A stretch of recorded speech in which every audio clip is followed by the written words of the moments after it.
کہا کہ میں اپنا جملہ واپس لیتی ہوں. ہائے ہائے ہائے، کیا کہنے ہیں، ماشاءاللہ. میں اپنا جملہ واپس لیتی ہوں. تو اس کے گھر والوں نے پوچھا کیوں ایسا؟ کہا کہ خواب میں میرے بہروز آیا تھا. کہا کہ کیا بہروز نے کہا یا کیا دیکھا آپ نے؟ کہا کہ میں نے دیکھا کہ وہ آسمان میں پرواز کر رہا ہے، گاؤن پہنا ہوا ہے کہ جو ایک گریجویٹ پہنے رہتے ہیں، اور اس نے اپنا جب گاؤن ہٹایا ہے تو وہاں پہ ایک سرٹیفکیٹ لگا ہوا تھا. اس سرٹیفکیٹ پہ یہ لکھا ہوا تھا کہ گریجویٹ ڈاکٹر بہروز فرام امام حسین یونیورسٹی. ہائے ہائے ہائے ہائے، محمد والے محمد پر. سبحان اللہ بھائی، سبحان اللہ، سبحان اللہ بھائی. حسین کے مقصد کے لیے، حسین کے مشن کو آگے بڑھانے کے لیے واقعا ہمیں چاہیے کہ ہم اپنی قوم کو تعلیم دیں. کیونکہ یہ آن لائن چل رہی ہے، چند ایک دو باتیں نصیحت آمیز. بسم اللہ بسم اللہ. ہماری قوم اس واقعے سے یہ اندازہ لگتا ہے، جب میں پڑھ رہا تھا تو مجھے بھی یہ ہوا کہ میں کہاں وہ کہ جو حسین سند دے رہا ہے، جس کو حسین کی یونیورسٹی سے جس کو سند مل رہی ہے، کاغذ، یہ جو عام عمومی دنیاوی سرٹیفکیٹ کہیں کام نہیں آئے گی، وہی سرٹیفکیٹ کام آئے گی جو حسین نے دیا. وہ سرٹیفکیٹ ملی کہ وہ دنیا میں بھی آزاد ہے، آخرت میں.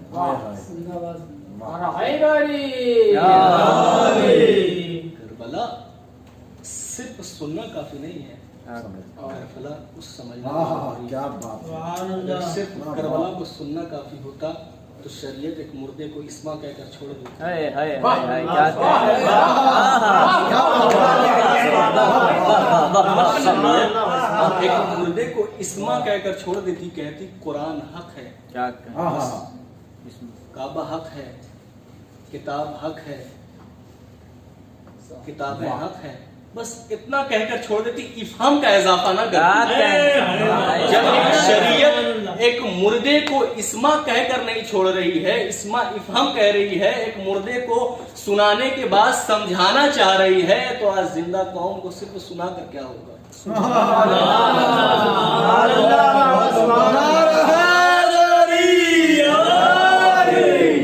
زندہ قوم کو سنا